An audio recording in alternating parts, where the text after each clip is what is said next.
안녕하세요. 안녕하십니까. 형사소송법 1주차 첫 번째 수업을 시작하도록 하겠습니다. 잘 들리시나요? 저도 이게 처음 써보는 거라서 잘 할 수 있을지 잘 모르겠습니다. 지금 아무도 없습니다. 아무도 없는 상태라서 조금 낯설기는 한데 평소에 수업하는 것처럼 똑같이 하려고 최대한 노력을 하겠습니다. 먼저 첫 수업이니까 교재를 말씀드려야 될 것 같습니다. 교재는 강의하려고 할 건데요. 일단 이 책을 좀 잠깐 설명드려야 될 것 같습니다. 이게 형사소송법이라는 책입니다. 박영사에서 나온 거고요. 그 저자가 이제 이재상, 조균석 이렇게 되어 있습니다. 그 전에 이제 이재상 교수님이라고 되게 유명하신 분이 있는데 그분이 이제 2011년까지 이 책을 쓰셨고 그 이후에 이제 돌아가신 다음에 조균석 교수라는 분이 이제 합세를 하셔가지고 이 두 분의 이름으로 나와 있는 책입니다. 저희 형사소송법 학계에서는 되게 유명한 책인데, 그러니까 저는 이제 그 전에는 이걸로도 강의를 했었는데, 요거는 하지 않기로 하겠습니다. 왜냐하면 좀 비쌉니다. 좀 비싼 데다가 요즘은 또 너무 두껍고, 요즘은 더 얄팍한 책들이 좀 집중적으로 이제 중요한 내용만 써 있는 책들이 많이 나와서 굳이 이렇게 두꺼운 책을 볼 필요는 없을 것 같은데 혹시 참고로 여러분들 혹시 보고 싶으신 도서관에 어느 도서관 가도 다 많이 있으니까 가서 한번 참고를 해보시면 좋을 것 같습니다. 이게 워낙 유명한 책이라서 말씀을 드렸고요. 저희는 교재로 저게 아니고 제가 오늘 그 에듀클래스에 올렸는데 요 강의안을 가지고 하도록 하겠습니다. 이 강의안은 지금 이제 한 12주 정도까지 지금 완성이 되어 있는 상태인데 보시다시피 이렇게 그 아래 한글로 되어 있습니다. 저는 그 PPT를 따로 준비하지 못해서 이 아래 한글로 되어 있는 강의안을 드리고 그 여러분이 이제 수업 시간에 가져오시면 그거 보면서 이제 같이 공부를 하는 걸로 이렇게 하겠습니다. 강의안의 주 내용은 주로 이제 조문하고 우리 형사소송법 법조문에 있는 그 조문하고요. 중요한 판례 위주로 되어 있고 또 이제 이런 교과서에서 조금 추출한 몇 가지 내용들을 잘 섞어서 이렇게 되어 있습니다. 그 중에 오늘은 첫 번째 시간이니까 1번 개관이라고 써 있는 이 강의안이 아마 여러분들 지금 다 갖고 계실 겁니다. 총 A4지로 33페이지에 해당하는 아주 이 글씨 빽빽한 거에 비하면 아주 많은 내용이 들어있는데 형사소송법 전체를 개관하는 처음부터 범죄를 저지른 다음에 이 범죄를 처리해서 다시 이제 집행하는 데까지 쭉 이어지는 전체 내용을 개관해서 제가 한 A4지로 한 33페이지 정도 되는 내용을 적어봤습니다. 사실 이렇게 그 이야기 쓰듯이 이렇게 쭉 적은 거기 때문에 이것만 읽어봐도 충분히 우리 형사소송법이 이렇게 되었구나 이런 것들을 잘 아실 건데 제가 그 중에 오늘은 몇 가지 포인트 위주로 이렇게 정리를 해서 여러분들이 혹시 혼자 읽으실 때 혹시 잘 모르는 부분이 있을 것 같아서 제가 그런 부분들 위주로 해서 이렇게 정리해서 잠시 후부터 시작하도록 하겠습니다. 그 전에 먼저 이제 여러분들 이제 그 로스쿨 1학년이니까 우리 10대 로스쿨에 들어오시는 것을 진심으로 축하드리고 먼저 이제 그 로스쿨생으로서 이 형사소송법에 들어와 있는 로스쿨생으로서 제가 꼭 필요한 말씀을 한 가지를 좀 드리려고 합니다. 여러분이 진로를 어떻게 잡고 계신지는 전 잘 모르겠는데 그 중에 저는 여러분들이 이 진로를 선택하시는 게 아주 좋을 거라고 생각합니다. 뭐 제가 형사소송법을 전공해서만 그런 건 아니고 우리나라 형사소송은 물론 경찰도 있고 판사도 있지만 검사가 이 형사소송 전체를 주도하고 있습니다. 앞으로는 뭐 조금 달라질지 모르겠지만 지금 현재는 그렇게 되어 있습니다. 다시 말해서 범죄가 시작할 때부터 범죄가 끝나고 재판이 끝난 다음에 집행할 때까지 또 다시 사회로 이렇게 돌아가서 사회생활을 할 때까지 이 검사가 그 모든 과정에 되게 중요한 주체가 되어 있습니다.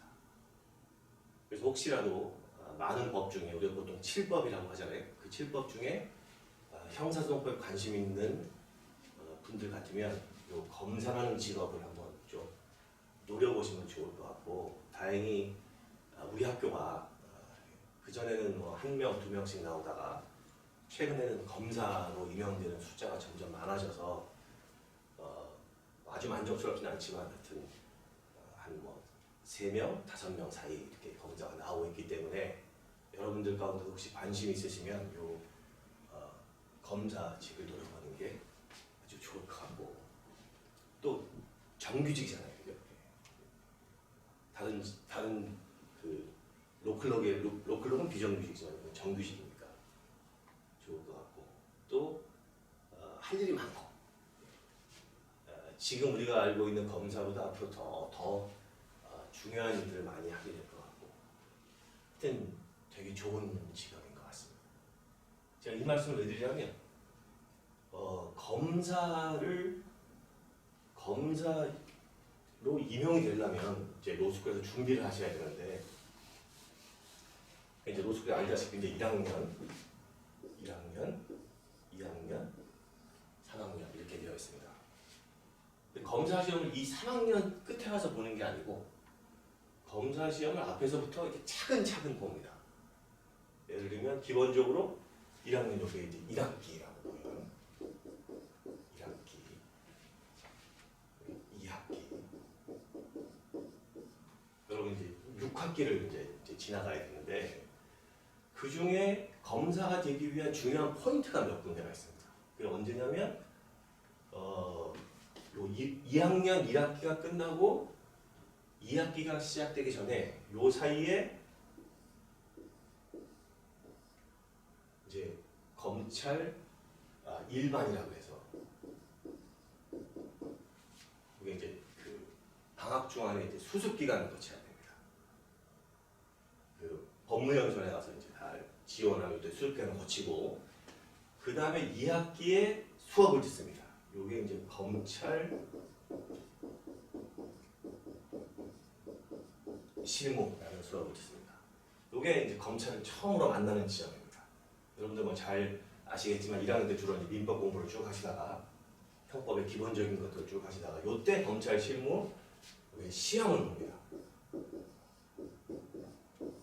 요 시험을 봐서 성적이 좋으면 요 3학년 시작하기 전 겨울에 바로 얼마 전이죠. 얼마 전에 다시 또 실습을 나갑니다.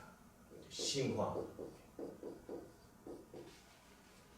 요 때는 뭐 많이 갈 수 있지만 요거는 이제 성적이 좋아야만 갑니다. 그 성적이라고 하는 거는 요 검찰 실무 성적을 얘기합니다.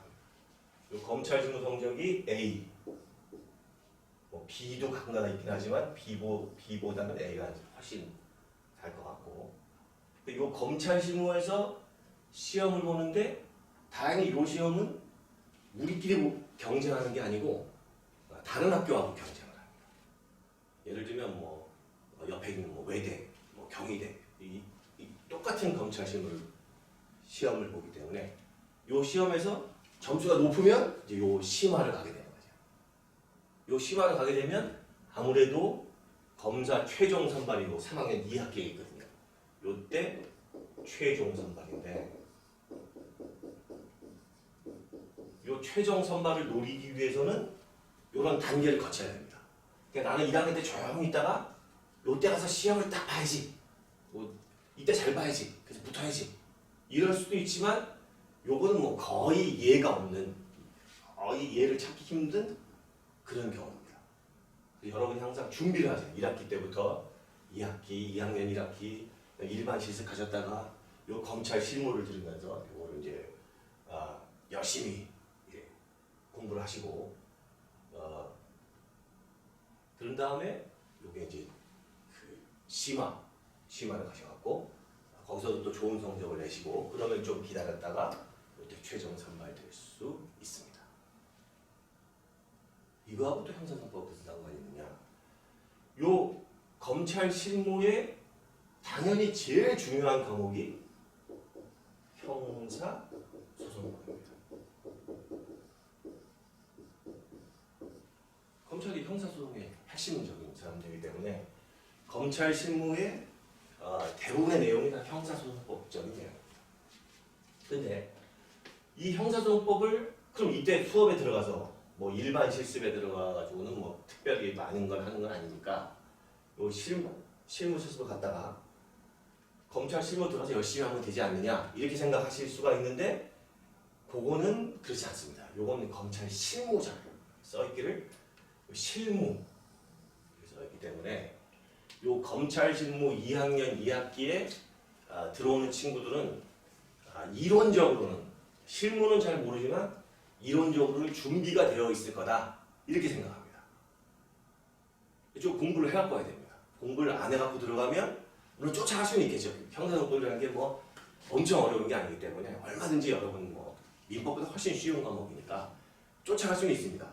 근데 시험을 잘 본다는 보장은 없겠죠. 경쟁 시험이기 때문에. 그래서 여러분들이 이론적으로 뭘 좀 1학년 1학기, 2학년 2학기, 2학년 1학기 요 세 번 중에 뭐 세 번이 됐든 한 번이 됐든 두 번이 됐든 잡아서 이론적인 걸 공부를 해야 됩니다. 그 이론이란 뭐냐? 뭐 간단합니다. 요 책에 나와 있는 요 책의 앞에서부터 뒤에까지를 쭉 다 숙지하고 보통 한 세 번, 네 번 정도 읽고 이 정도면 뭐 충분히 이론적으로 충분하다. 이렇게 이런 평가를 받겠죠. 자, 이제 그것만 하시면 되는데 그걸 언제 할 거냐? 이제 여러 가지 옵션이 있습니다. 첫 번째 옵션은 요때 하는 방법이 있습니다. 요때 형사소송법 이거는 보셨으니까 제가 지우겠습니다. 지우고 형사소송법 이론 이렇게 공부하고 가시면 되겠죠. 그럼 이것도 괜찮은 방법입니다. 왜냐하면 우리가 보통 1학년 1학기 때 여러분들 지금 다 마음의 준비를 하고 있는 것처럼 민법을 주로 하실 거 아닙니까? 그죠? 여기 처음에 민법 종칙 물권법 이렇게 하시겠죠? 그럼 요때 방학 중에 복습 채권 종론 채권 강론 이렇게 하실 거 아닙니까? 이때 민법을 집중적으로 하고 2학년 1학기 때 가서 형사소송법을 공부해가지고 그래서 검찰 실무에서 좋은 성적을 받고 그 심화 갔다가 최종 선발이 되고 변호사 시험 붙고 이렇게 하면 딱 좋은 길이 됩니다. 근데 문제는 뭐냐? 요 이 형사소송법이 불행하게도 한 학기에는 안 끝납니다. 이 한 학기에 끝나면 좋은데 요 형사소송법 요 책 한 권을 공부하려면 한 학기 갖고는 좀 부족합니다. 물론 조그만 좀 얇은 책을 잡으면 한 학기 열심히 외울 수도 있겠지만 이 안에 내용이 그렇게 되어 있지는 않습니다. 어느새 형사소송법이 되게 많아져가지고 이게 크게 보면 요건 다시 또 둘로 나눠집니다. 1번, 2번 파트가 두 개가 됩니다. 첫 번째가 형사소송법 기초 이렇게 생각하시면 되고 형사소송법의 일반 뭐 내용은 또 기초라고 해서 더 쉬운 걸 배우는 건 아니고 형사소송법 전체를 한번 잘라보는 겁니다. 요거는 형사소송법의 메인 바디 중요한 기초 이렇게 딱 생각하는 거고 두 번째는 좀 어려운 부분이 있어요. 요게 증거법이라는 거. 요거는 조금 어렵습니다. 형사소송 차라리 책을 두 권을 만든다면 형사소송법 1에는 이게 들어가고 2에는 증거법이 들어가고 이제 그렇게 책을 쓰시는 분도 있습니다. 형사의 증거법 파트 요게 또 되게 중요합니다. 이게 또 어렵기도 하고 또 검찰 실무에서 가장 많이 얘기하는 파트이기도 합니다. 그러니까 2학년 1학기 때 요거를 열심히 했다가 위에 것만 열심히 죄송합니다. 요 색깔을 좀 다른 색깔로 하겠습니다. 1학기 때 이 기초도 양이 상당하거든요. 거의 한 500페이지, 600페이지 됩니다. 요거를 열심히 했다가 요거를 못하고 들어가 버리면 이 검찰 실무에서 또 확 처음에 치고 올라가기가 쉽지가 않습니다. 그래서 가급적이면 요 증거법까지 하고 나서 검찰 실무 처음에 수업에 딱 들어갔을 때 한 달 정도는 아주 여유 있게 이렇게 하시는구나 이렇게 딱 보고 있다가 내공을 쌓아가지고 촥 치고 올라가는 이런 분위기로 가야 되는데 요걸 안 배우면 그렇게는 못한다는 거죠. 가자마자 바로 적기 시작해야 됩니다. 적기 전 이게 또 되게 어려운 과정이라서 그래서 결론은 뭐냐 형사소송법은 한 학기에는 못 끝낸다. 그래서 한 학기는 기초를 배우고 그 다음 학기에는 증거법을 배워야 된다. 이런 말씀을 드리는 거고 요거는 좋은 방법이 아니다. 말씀드리면 될 것 같습니다.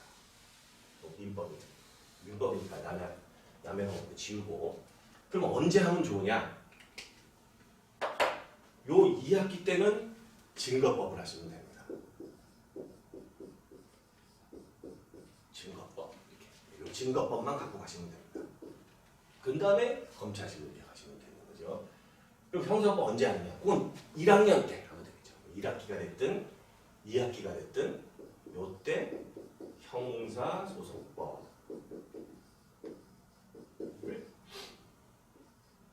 이렇게 하시면 딱 될 것 같습니다. 검찰 실무까지만 잘 가시면 여러분 아무 무리 없이 검사 추정 검사까지 가실 수가 있습니다. 그 중에 1학기 중에 1학년 중에 1학기가 좋겠습니까? 2학기가 좋겠습니까? 뭐 당연히 제가 볼 때는 2학기가 나을 것 같습니다. 순서상 까먹지도 않으니까 형사소송법 듣고 바로 증거법 갔다가 검찰 실무 그다음에 형사재판 실무 이렇게 쭉 가면 형사실무이고 어쨌든 이렇게 쭉 가면 딱 됩니다. 그래서 제가 여러분들 지금 선택이 없잖아요. 전부 필수잖아요. 그래서 제가 신청을 그럼 우리 형사소송법은 요때가 좋겠습니다. 2학기 때 이때 저희 필수로 넣어주십시오. 이렇게 말씀드린 게 재작년에 2018년 말에 말씀을 드렸는데 아시다시피 2학기에는 또 필수가 되게 많습니다. 제가 제가 막 우겼으면 되는데 뭐 우겼어도 안 됐을지 잘 모르겠지만 어쨌든 제가 이걸 실패를 했습니다. 2학기 때 형사소송법을 넣는 걸 제가 실패하는 바람에 1학년 1학기 때 여러분이 형사소송법을 듣게 됐다. 이게 뭐 나쁘지 않습니다. 그거 조금 더 제가 말씀드릴 거고. 그러면서 요 증거법이 위로 올라갑니다. 이쪽 2학기 때 다음 학기 여러분 증거법에 들어오시면 되고 좀 더 심화하기 위해서 2학년 1학기 때는 또 형사소송법 쟁점연구 이런 또 특별한 과목이 또 한 가지가 있습니다. 요거는 필수, 요 두 개는 선택입니다. 형사소송법 한번 들어보시고 뭐 이 책 어차피 이 세 과목 다 전부 이 책 안에 다 들어있습니다. 다 들어있는데 뭐 읽어보니까 난 뭐 별로 어렵지 않으니까 이거 안 들으셔도 되고 이것도 안 들으셔도 되고 이렇게 생각하시면 되는 거고 제가 권하기 가급적 요 두 개는 들으시고 요거는 뭐 특별히 나는 형사소송법이 너무 재밌다. 나는 이거 계속 한번 좀 연구해보고 싶다. 이런 분들 여기 들어오셔가지고 여기까지 하고 나면 검찰 실무 갔을 때 이제 바로 이제 탑 클래스에 이렇게 들어가시게 되겠죠. 지금 우리 학교의 형사소송법 관련 커리큘럼은 이렇게 진행됩니다. 그래서 여러분이 지금 1학년 1학기에 아직 학교에 와보지도 못하셨는데 입학도 못한 상태에서 지금 이 동영상 강의를 통해서 저랑 만나고 계신 거고 오늘 바로 제가 형사법 1주를 시작할 거거든요. 바로 이제 오늘 수업을 들으셔야 됩니다. 질문 있으시겠죠, 그죠? 나는 형사소송법 전혀 모른다. 나는 하나도 모르겠다. 그게 안 돼. 나는 형사소송이 뭔지 자체를 아예 모르겠다. 근데 내가 어떻게 아무리 앉아서 듣는 거지만 내가 이거를 할 수 있느냐? 그렇게 질문하신다면 저는 이렇게 대답을 하겠습니다. 우리 로스쿨 제도가 미국에서 온 거잖아요, 그죠? 미국도 똑같이 1학년 1학기 때 형사소송법을 합니다. 형법도 물론 하죠. 형법도 하면서 동시에 형사소송법을 합니다. 거긴 진짜 아무것도 모르는 상태로 1학년 1학기 딱 들어오는데 들어오자마자 계약법도 하고 형사소송법도 하고 형법도 하고 헌법도 하고 동시에 합니다. 그리고 형사소송법이 그다지 어렵지가 않은 건 물론이고 제 생각에는 형법적인 지식이 그렇게 많이 필요하지 않습니다. 형법을 다 하고 나서 형사소송법 그러면 물론 제일 좋겠죠. 제일 좋은데 그렇지 않더라도 형법을 다 안 했더라도 기본적인 내용들만 제가 이제 강의 중간중간에 이제 말씀드리는 몇 가지 내용들만 알고 계시면 형사소송법을 공부하시는데 그다지 큰 어려움이 없을 것 같습니다. 어쨌든 우리 커리큘럼 이렇게 돼 있어갖고 형사소송법을 이제 지금 듣게 되시는 데한테 제가 최대한 형법을 안 듣고도 가능하도록 한번 시도를 해보도록 하겠습니다. 자, 여러분의 삶은 이제 이렇게 흘러갑니다.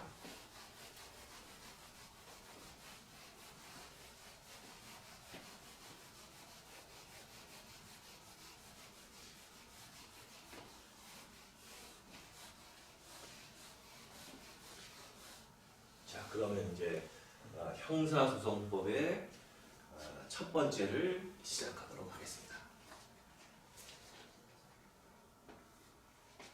자, 아까 말씀드린 대로 이 33페이지짜리 이 파일을 읽어보신 분은 아시겠지만 한번 쭉 그냥 쉽게 쭉 읽을 수 있도록 되어 있는데 요걸 제가 그것보다 좀 더 줄여서 좀 더 정리해서 하나씩 말씀드리도록 하겠습니다.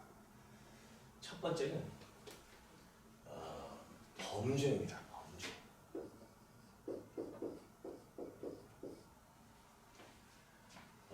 범죄가 없으면 처벌할 수도 없고 범죄 없으면 처벌한다 이렇게 되어 있잖아요.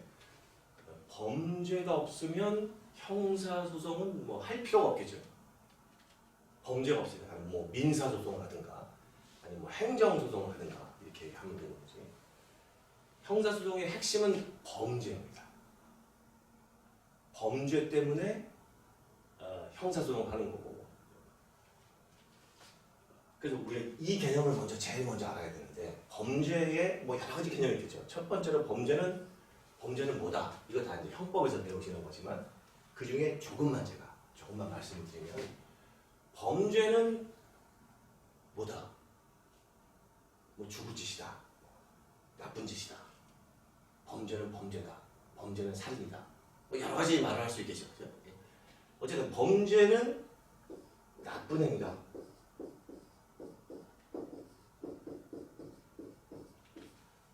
그래서 처벌을 받아야 된다. 이렇게 생각할 수도 있습니다. 그 뭐가 나쁘냐? 그건 뭐 개인마다 사회마다 다 다르겠죠. 어떤 때에서는 어떤 곳에서는 뭐 신앙이 없는 것도 나쁜 이렇게 생각할 수도 있으니까 신이 다스리는 나라에서는 우리 같으면 뭐가 나쁜 겁니까? 우리 뭐가 나쁜 행위입니까? 우리가 범죄라고 하는 거 뭐 살인, 강도, 절도, 폭력 이런 것들이 다 나쁜 행위잖아요. 근데 요거의 문제점은 뭐냐면 요 나쁘다는 거 뭐가 좋은 거냐 나쁜 거냐 이 판단 자체가 상당히 주관적인 판단이야. 얘 나빠 안 나빠? 얘 나빠 안 나빠? 그 사람마다 조금씩 다 다르다는 거죠. 그래서 우리가 길을 가면서 너 나빠, 너 나빠, 너네, 너 범죄자, 너 범죄자, 너 범죄자 아니야 이렇게 그 판단을 누가 해줄 수가 있겠습니까? 미리 어디 경찰이 쭉 나가면 당신 얘 잡아 이렇게 할 수는 없잖아요. 그치? 그래서 우리는 아예 법에다가 이게 나쁜 행위든 뭐 어떤 행위든 상관하지 않고 그냥 범죄는 법에 따라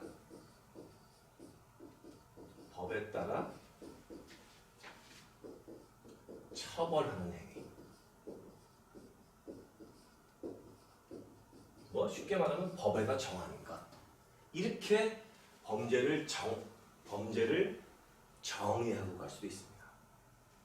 요 위에 있는 요거를 실질적 범죄 개념이고 요 밑에 거를 형식적 범죄 개념 이렇게 얘기합니다. 요거는 그 안에 실질을 따지는 거고 요거는 그냥 형식만 봅니다. 뭘 본다는 겁니까? 법에 있는지 처벌하라고 되어 있는지 이렇게 법에 적혀 있는 거지. 얘는 처벌해, 얘는 처벌해 이렇게 쭉 되어 있는 거. 그거를 싹 다 놓으면 그게 범죄다. 이 법도 뭐 잘 아시다시피 법에 뭐가 있습니까? 제일 높은 곳에 헌법, 그 바로 밑에 법률이잖아요. 그죠? 이거를 법률 이렇게 얘기해요. 헌법 바로 밑에 있는 법률. 법률이 총 몇 개가 있습니까? 헌법은 몇 개가 있죠? 헌법은 대한민국 헌법 딱 하나 있죠. 그거 말고 없죠. 헌법 1, 헌법 2가 있는 게 아니라 헌법 하나 있죠. 법률은 지금 현재 시행 중인 법률이 한 1,500개쯤 됩니다. 1,500개 법률. 1,500 이제 1,600에 이제 근접해 할 겁니다. 요게 법률이 있습니다. 법률을 1,500개씩 모아놓고 이렇게 하면 법전 이렇게 딱 되는 거죠. 이 전체. 그 법률 중에서 당연히 형사헌법도 포함되죠. 이 법률, 형법도 포함되고. 하여튼 이 법률이 쫙 있는데 그 법률이 보통 쫙 써놓고 요 행위는 처벌하십시오. 요 행위는 징역 1년입니다. 요 행위는 벌금입니다. 이렇게 쭉 써놓는 데가 있습니다. 이렇게. 그 저 뒤에 가면 한 법률에 제 뒷부분에 가면 뭐 19조 위반 행위는 2년 이하의 징역에 처한다. 이렇게 딱 써있는 게 있거든요. 거기 처벌이 써있는 거죠. 그 법률에 처벌이 써있는 행위. 이걸 우리가 범죄라고 부른다는 거죠. 처벌은 뭐냐? 처벌 좀 보셔야 되겠죠. 하여튼 범죄는 반드시 법률에 쓰여 있어야 됩니다. 다른 데 써 있으면 안 됩니다. 뭐 헌법이나 관습법 이런 데 써 있는 게 아닙니다. 일상적인 우리가 국회가 맨날 반포하고 수정하고 뭐 개정하고 하는 그 법률에 적어놔야 됩니다. 이거는 대원칙입니다. 이걸 죄형 법정주의 이렇게 써 있잖아요. 범죄와 형벌은 법률에 적어라. 이걸 죄형 법정주의라고 써 있죠. 죄형 법정주의는 엄청난 원칙이죠. 헌법상 원칙이면서 우리 형법의 아주 대원칙입니다. 법률에 적어놔야 뭐가 범죄인지 아니까 국민들한테 다 다 얘기하는 거죠. 요거는 법에 적었으니까 하지 마십시오. 사기치지 마십시오. 절도하지 마십시오. 다 법률에 딱 적어놓는 거죠. 그거만 열심히 딱 보면 그러면 난 최소한 감옥 갈 일은 없겠구나 이렇게 생각하는 거죠. 그리고 법에 적어놓는 거죠. 다시 한번요. 그게 나쁜 행위든 좋은 행위든 그거는 일단 당장은 우리 관심이 없습니다. 중요한 거는 법률에 처벌하도록 적혀 있느냐. 그게 우리한테는 범죄인 거죠. 예를 들면 남의 저작권을 침해했다. 남의 건데 내 마음대로 갔다가 내가 팔았다. 저작권법 위반되는 얘기죠. 이거 범죄입니다. 왜? 저작권법에 처벌하라고 적혀 있거든요. 영리 목적으로 남의 저작권을 갖다 판 사람은 몇 년 이하의 징역에 처한다 이렇게 써 있거든요. 그렇게 범죄를 적어놓은 법률이 몇 개쯤 되냐? 한 600개쯤 됩니다. 지금 600개 법률에 각종 범죄가 다 적혀 있습니다. 여러분이 나는 대한민국의 범죄라고 써있는 거 다 알고 싶어. 600개를 다 보시면 됩니다. 다 보셔서 뒤에 보고 요 법에 이런 거 범죄구나. 쫙 모으시면 되죠. 이렇게 600개의 법률이 있고 이 600개의 법률 가운데 제일 중요한 게 여러분이 잘 아시는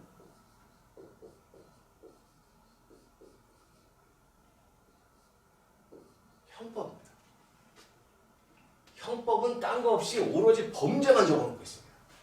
형법 단일 법정 그 하나에 범죄가 한 400개 조항이 있는데 그 전부 다 모으는 범죄들이 딱 적어놓고 있습니다. 형법이 일단 베스트. 이게 가장 기본적인 거고 이걸 다 전부 다 아셔야 되고 형법 말고도 그 외의 법률 가운데 1500개 법률 가운데 600개의 범죄가 적혀 있습니다.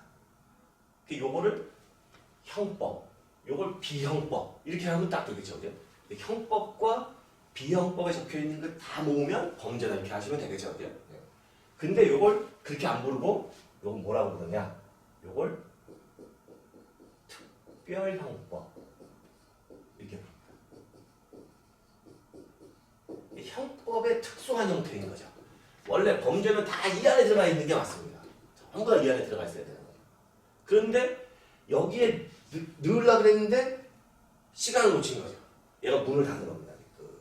이거는 이렇게 딱 거죠. 그러니까 못 들어가고 튕겨 나오죠. 이렇게 못 가고 튕겨 나옵니다. 걔네를 싹 모은 거죠. 싹 모아서 각 법률에 흩어주는 겁니다.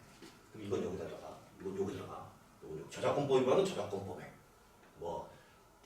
도로교통법 위반은 도로교통법에 이렇게 쭉 가는 거죠. 이쪽에 쫙 가서. 왜 이렇게 복잡하게? 뭐 이렇게 복잡해요? 그냥 얘하고 섞으면 안 돼요. 그냥 한꺼번에 다 그냥 전부 이렇게 하고 얘 하나를 그냥 형법, 통형법 이렇게 통형법 이렇게 딱 하면 안 돼요. 그렇게 주장하는 데도 있습니다. 그렇게 실제로 하는 법제도 있고. 근데 우리는 불행하게도 그러면 되게 이 통형법이 엄청 커지거든요. 그리고 그야말로 자파상이 돼버립니다. 백화점이 돼버리는 거죠. 범죄 백화점 이게 도대체 이 형법에 너무 잡다한 게 많이 들어와 있어가지고 그 자체가 되게 복잡합니다. 그래서 우리는 그냥 형법은 하나 갖고 있고 그리고 나머지는 다 모아서 특별형법 이렇게 해서 한 600개의 법률을 잘 보시면 돼요. 여기에 600개가 있는 거죠. 점점점 600. 각 법률에 쫙 돼 있습니다. 여러분이 나중에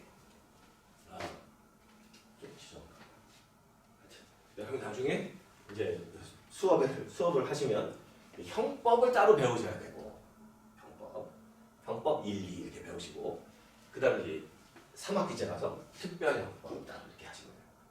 형법 2개, 특별형법 하나 이렇게 3학기 동안 이렇게 좀 배우시면 돼요. 요게 이제 범죄위에다 여기까지 왔죠. 기본적으로 이런 거는 여러분들이 기본 아셔야 되니까 아셔야지 그 다음 설명 들어갈 수 있으니까 이런 특별형법이 있다. 생각하시면 되고 지워도 이제 잘 아시겠죠. 법률에 따라서 형법 법률에 따라서 처벌하는 처벌이 뭐냐? 아까 여기 꺼내놨잖아요. 이제 처벌이란 뭐냐? 처벌은 뭐 벌 주는 거잖아요. 이제 벌에 처한다. 이렇게 벌이 여러 가지가 있죠. 그 벌 중에 뭐 천벌 이런 것도 있잖아요. 하늘이 내리는 벌, 천벌 이렇게 할 수도 있잖아요. 벌이 여러 가지가 있는데 그 중에 범죄에 대해서만 쓰라고 요거는 딴 데다 쓰지 마시고 범죄가 정해지잖아요. 그럼 얘는 요 형벌밖에 안 됩니다. 나머지는 저희가 국가가 허락할 수가 없습니다. 아예 형법에서 자 이거 형법에 있습니다. 형법에 41조에 아예 적어놓고 있습니다. 어떤 범죄가 발생하면 그거는 요 형벌밖에 안 됩니다. 요거만 딱 주셔야 됩니다. 첫 번째가 1번이 뭐겠습니까? 1번이 뭘까요? 다 아시다시피 사형. 죽이는 거. 2번이 무기징역. 뭐 이런 거잖아요. 무기징역. 3번이 벌금. 4번이 그 물건 뺏어버려. 몰수. 이런 것들이 쫙 있겠죠. 그 순서는 틀리지만 이렇게 해서 9개까지 딱 적어놓고 있습니다. 실질적 범죄는 필요 없으니까. 요게 형법 41조에 9개의 요걸 형벌이라고 한다. 이 형법에 따라서 처벌하는 건 딱 요거만 해라. 이런 거 있을까요? 얘는 좀 죄가 질이 좀 안 좋으니까 얘는 능지처참하자. 얘는 그냥 죽여서는 말이 안 되고 이렇게 뭐 주사로 죽이지 말고 머리를 참수해서 죽자. 머리 자른다는 겁니다. 능지처참하자. 이런 거는 없습니다. 이건 너무 잔인하다. 그래갖고 아예 없애버렸고. 그럼 징역을 보내지 말고 차라리 때리자. 뭐 이런 거잖아요. 뭐 신체형, 뭐 태형, 뭐 태장 도유사 뭐 이런 거잖아요. 얘는 태형에 처한다. 장형에 처한다. 얘는 도형에 처한다. 얘는 유배를 보내자. 유형에 처한다. 이런 거. 그죠? 이게 다 우리 그 전통적인 형벌이잖아요. 그죠? 요것도 전부 없습니다. 이것도 전부 없고 오로지 정해져 있는 거는 요 사형과 징역형, 벌금 주로 이렇게 크게 주로 이런 형벌들을 과해라라고 형법에 쫙 써놓고 있는 거죠. 나름 우리가 그동안은 범죄에 대해서 강력하게 처벌하자. 그럼 얘를 아예 추방해 버려라 이럴 수도 있는데 그거 그동안 많이 했었죠. 얘는 추방을 하든가 얘는 뭐 때리든가 얘는 뭐 그 맹이라고 하죠. 얘는 그 무릎 안을 자르든가 뭐 이렇게 여러 가지 형벌이 있었지만 지금 그건 다 없어지고 그렇게 하는 거는 좋은 방법이 아니고 원칙적으로 유기 또는 무기의 징역을 보내거나 아니면 돈을 뺏거나 아니면 사형에 처하거나 사형은 우리나라가 이미 거의 사형 폐지 국가에 해당할 정도입니다. 왜냐하면 1997년 이후로는 사형 집행한 적이 없고 사형 선고 마지막 사형 선고도 2014년에 났습니다. 근데 어차피 사형 못합니다. 97년 이후로 집행한 적이 없기 때문에 2014년 마지막 사형 선고가 없었고 15년부터는 사형 선고가 없고 거의 지금 없어진 형벌에 해당하는 거고 주로 징역형과 벌금을 처하도록 되어 있습니다. 여기다 적으면 주로 징역 또는 벌금에 처하는 것. 이런 행위를 우리는 범죄라고 부른다.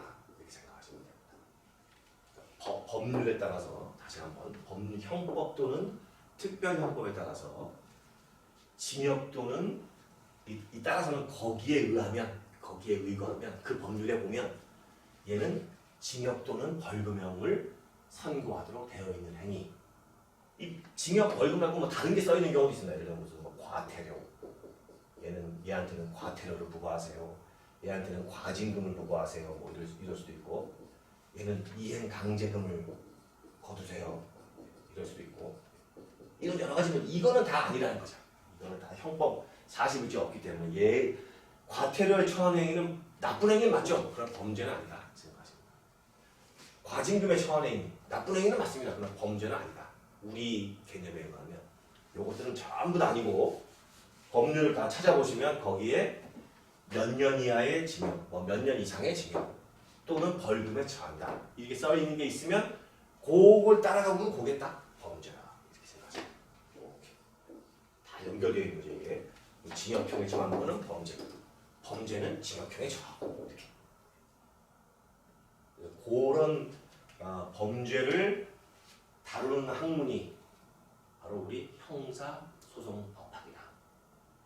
그 범죄가 발생했을 때부터 범죄 발생부터 시작해서 그 범죄를 처벌할 때까지 판결을 선고해서 처벌할 때까지를 다루는 학문이 형사소송법학이다. 여러분이 제일 먼저 아셔야 될 건 당연히 범죄를 제일 먼저 아셔야 돼요. 범죄가 없으면 형사소송법이 없다. 그런 거죠. 자, 범죄가 어디서 시작한다고 볼까요? 뭐 예를 들면 이쯤에서 시작한다. 범죄가 발생했다. 시작이다. 그러면 이제 형사소송법이 딱 나서는 거죠. 범죄가 발생했냐? 그럼 내가 지금부터 시작할게.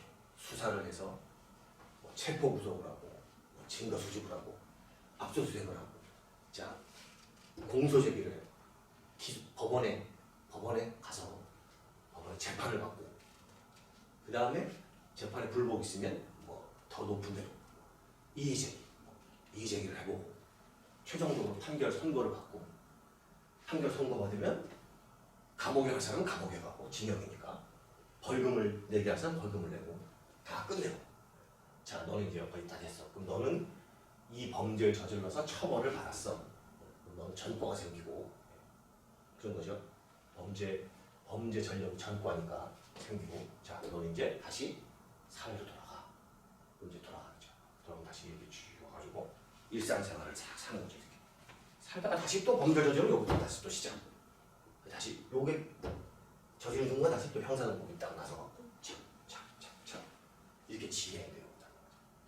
다시 또 내보내고 형사소송법 일종의 나쁜 피를 이 사회에 있는 나쁜 피를 쫙 와가지고 얘를 쭉 해서 얘를 이쪽에 여기서 한번 쫙 돌려가지고 깨끗하게 놔두고 보내요. 다시 쭉 나왔다고 다시 또 쭉 보내요. 이 형사소송을 우리가 이제 이번 학기에 이제 공부를 하게 되는 거죠. 뭐 의사하고 비슷하죠. 의사는 병 걸리면 쫙 와고 치료하고 딱 내버리고 하는 거니까.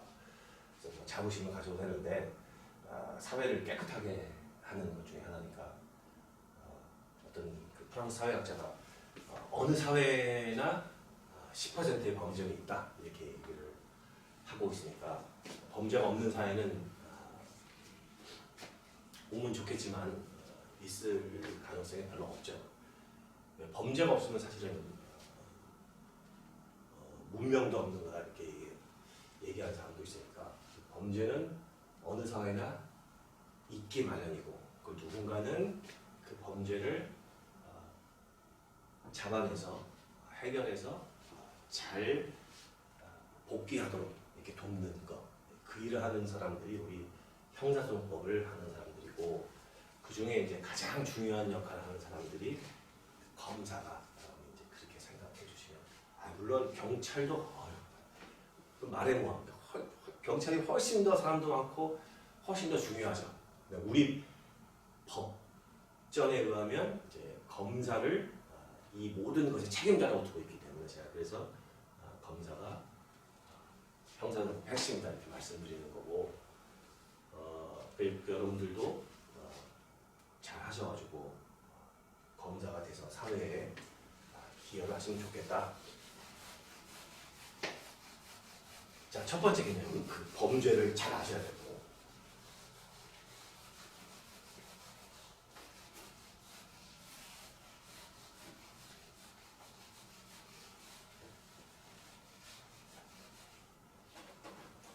두 번째 개념입니다.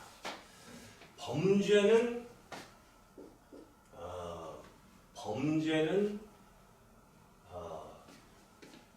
언제 일어난 지금 지금 여기서 지금 제가 발생했잖아요, 그죠? 발생한 거죠, 그죠? 이미 발생한 거잖아요, 그죠? 우리가 검사든 판사든 범죄가 발생한 순간에 딱 나가지 못해요, 그죠? 거기 딱 나가서 없어, 빨리 이렇게 안 되잖아요. 범죄 이미 발생한 거죠.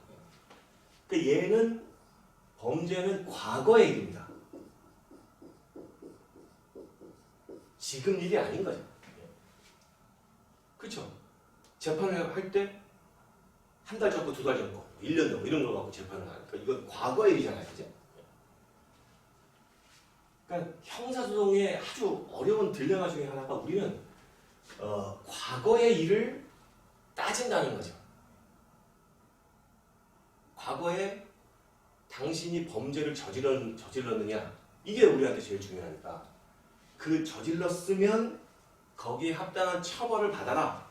우리가 그걸 받게 그 절차를 진행할 테니까 그거잖아요, 그죠? 이게 과거의 일입니다. 그런 면에서 보면 이 형사소송은 이 과거의 일이라는 측면에서 보면 뭐하고 아주 비슷하냐면 첫 번째 역사학, 그중에서도 이제 고고학, 이 두 친구의 특징이 그거잖아요. 옛날 일을 찾아가는 거니까. 그래서 과연 어떤 삶을 살았나, 이 역사학이고 이 사람들에게는 어떤 흔적이 남아 있나, 고고학 이런 거잖아요. 우리도 과거의 일을 찾아가는 겁니다. 다행스러운 거는 역사학, 고고학은 뭐 수십 세기, 진짜 너무 옛날 거지만 우리는 상당히 근접한, 기껏해야 한 10년, 20년 그 전 일은 잘 안 보기 때문에 10년, 20년 전에 고일들 근접한 거는 바로 지난주의 사건들을 찾는 거죠. 근데 그래서 형사소송을 과거의 일을 찾는다고 해서 요건 뭐라고 하냐면 이 과거의 일, 요거를 좀 어려운 말로 실체 진실이라고 합니다. 왜 이렇게 했는지 이 번역은 이거 어차피 번역해 온 거니까 어쨌든 과거에 일어난 실체 진실이 중요하다. 형사형사님이 그런 말을 합니다. 옛날에 과연 진짜 그런 범죄가 있었느냐, 그 범죄를 저 A라는 사람이 저질렀느냐, 이게 우리한테 중요한 실체 진실입니다. 그래서 형사소송의 이념 가운데 하나가 실체 진실주의다 이런 말이 있습니다. 조금 무리를 하더라도 국가가 실체 진실을 파헤쳐내야 된다. 범죄가 범하고도 처벌받지 않게 남겨둬서는 안 된다. 찾아가야 된다. 이제 실체 진실주의 이렇게 얘기를 합니다. 실체 진실주의를 강조하는 게 형사소송의 하나의 한 파트입니다. 근데 이 실체 진실주의를 추구하자면 여러 가지 강압적인 진실이 중요해. 나는 알고 싶어. 그럼 뭐 강압적인 수단을 쓸 수 있겠죠. 뭐 고문을 한다거나, 뭐 집집마다 거리마다 CCTV를 다 둔다거나, 위성으로 GPS로 감지를 한다거나. 그러면 과거의 일을 완벽하게 찾아갈 수 있겠죠. 그렇게 하게 되면 국가 자체가 하나의 큰 감옥이 될 수도 있겠죠. 모든 사람이 다 감시를 받아야 되고, 이 범죄가 일어나는지 실시간으로 다 보고 있고, 이거는 좀 문제가 있잖아요. 그렇죠? 그래서 우리는 과거의 실체 진실을 알아야 되지만, 그러나 모든 수단을 동원해서는 안 되고 증거에 의하여야 한다. 이렇게 얘기를 합니다. 그것도 이 증거도 어떤 증거겠습니까? 당연히 어떤 증거겠습니까? 적법한 증거에 의하여야 한다. 이렇게 얘기를 하죠. 실체 진실만 강조하면 뭐 공문에서 얻은 증거도 증거로 쓴다. 뭐 이렇게 하면 이거는 도움이 되겠지만 요거에는 어긋나는 거겠죠. 그죠? 범죄, 과거의 일을 알아낼 때 우리는 적법한 증거에 의해야 한다. 이걸 뭐라고 하냐면 적정 절차주의 이렇게 얘기합니다. 아주 형사정법의 아주 기본적인 내용. 실체 준실을 알아야 하되 적정 절차에 의해야 한다. 다시 아까 고고학과 역사학과 비교해 보시죠. 고고학에서 적정 절차가 중요합니다. 안 중요하죠. 남의 집에 막 들어가서 해도 상관없죠. 진실 찾아내야 되니까. 역사도 그렇죠. 역사 공부하는데 압수수색 영장 갖고 와서 저 이거 좀 이 작품을 읽자 이렇게 안 하잖아요. 그죠? 이 사람들이 알아야 될 거는 진실이 중요한 거니까 이렇게 하잖아요. 그죠? 우리는 그건 안 된다. 이 사람들하고 다르게 적정 절차를 지켜가면서 해야 된다. 이게 형사소송법의 아주 중요한 이념입니다. 형사소송법의 핵심 가치인 거죠. 가치이자 이념이 생각하시면 됩니다. 이 두 개는 당연히 서로 안 맞을 때가 많겠죠. 다 맞으면 좋지만 얘를 강조하다 보면 얘가 줄고 얘를 강조하다 보면 얘를 놓치고 이 두 가지의 균형을 이뤄봐야 된다. 이게 우리 형사소송법의 아주 힘든 부분입니다. 모든 범죄는 증거에 의하여 증거에 따라서 판단이 돼야 됩니다. 감히 얘 범죄한 것 같은데 내가 안 됩니다. 증거로만 판단해야 됩니다. 범죄의 증거를 수집하는 데 범죄의 증거를 수집하는 것 이거를 뭐라고 하느냐?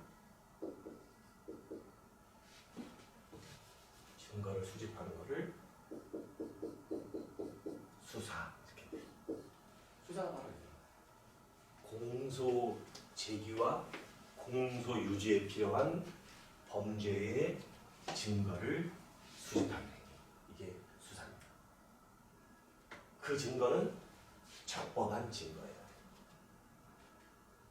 여러분 이제 형사법 이제 시작하시니까 제일 먼저 뭐부터 하시겠어요? 당연히 이제 자 범죄가 발생했다. 범죄가 발생하지 않으면 형사법은 하지 않으니까 범죄가 발생했다. 우리 목표는 뭐냐? 이 범죄의 증거를 수집해가지고 공소를 제기하고 공소를 유지하고 판결을 받아내서 이 친구를 처벌하고 내보내는 거니까. 범죄가 시작하고 나면 수사 당연히 시작해요.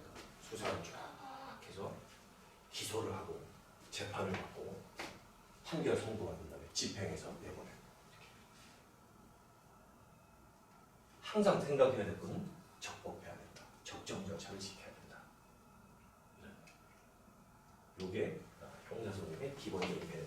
제가 뭐 다 그 강의 안에 쭉 써 있으니까 한번 쭉 읽어보시면서 형사소송은 전체적으로 이런 거다라는 감만 잡으시면 됩니다.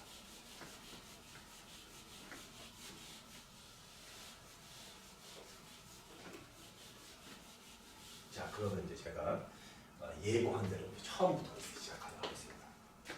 처음에 여기 좀 이쪽에 있으면 여기다가 쓸게요.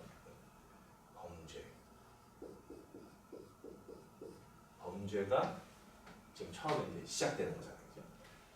범죄는 다시 크게 두 가지로 나눕니다. 왜 자꾸 나누는 게 많아요. 이렇게 안 할 수, 이렇게 해야 됩니다. 자, 범죄는 아까 뭐라고 했죠? 법률에 따라서 처벌하는 행위라고 했잖아요. 그죠?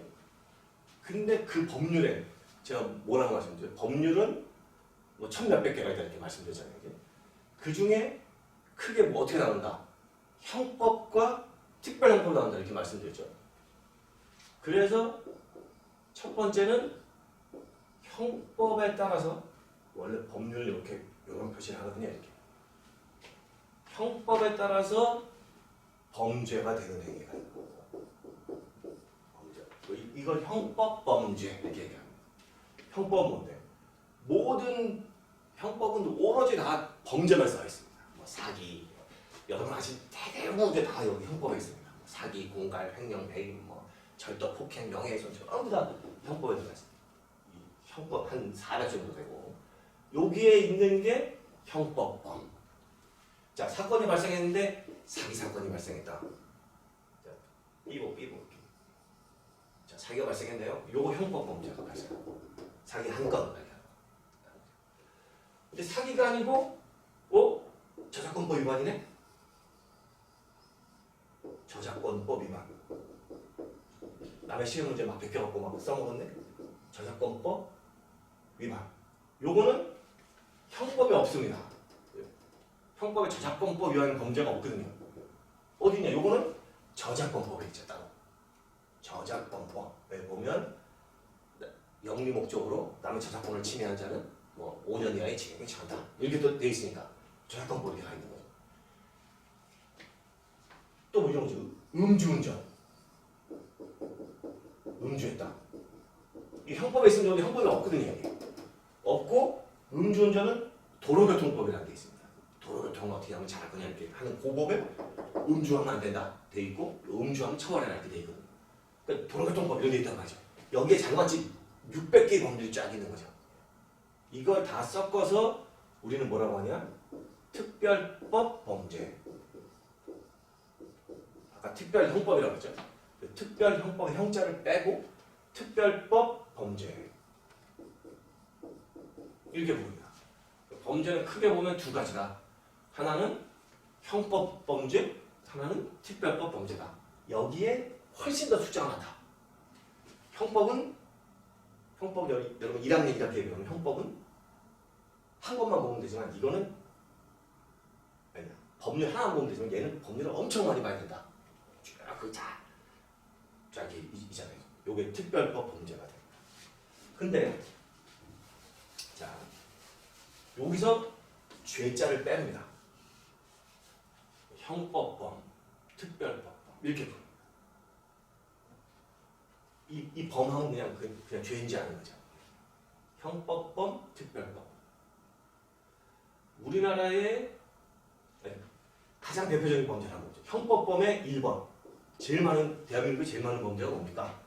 그러면 그건 사기입니다. 사기가 1번. 이 두 번째. 혹시 살인이 많잖아요. 살인은 잘 안 일어나죠. 살인은 많아봐야 뭐 1000건, 1500건이 그렇게 안 됩니다. 근데 얘는 뭐 25만 건 막 이렇게 1년에 벌어지니까 얘는 엄청나게 많은 사기가 제일 많다는 생각하시면 되고 두 번째가 절도 남의 물건 훔치는 거 세 번째가 폭행 남 때리는 거 이렇게 이 순서대로 이렇게 쭉 1, 2, 3등 이렇게 다 됩니다. 얘네 전부 다 형법범입니다. 잘 보기 좋게 좀 그림을 못 그려요. 요게 전부 형법범이다 이렇게 생각하시면 돼요. 요쪽은 1등이 뭐냐? 이쪽에는 뭐가 제일 유명합니까? 라고 더 물어보시면 요거는 그 법률 이 법률 600개니까 600개 중에 어떤 법이 제일 많이 작동해요? 이걸 물어보시는 거잖아요. 그죠? 요 제일 많이 작동하는 법률이 도로교통법입니다.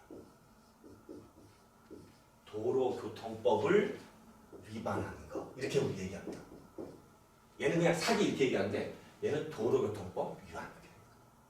뭐 이렇게 도로교통법에 위반할 게 많잖아요. 이제 대표적인 게 뭐 있을까? 음주,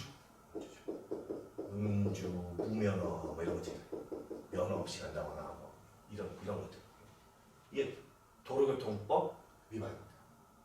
음주하면 거기에 얘는 3년 이하의 징역에 처해라 이렇게 딱 써 있으니까 그게 바로 범죄인 거죠.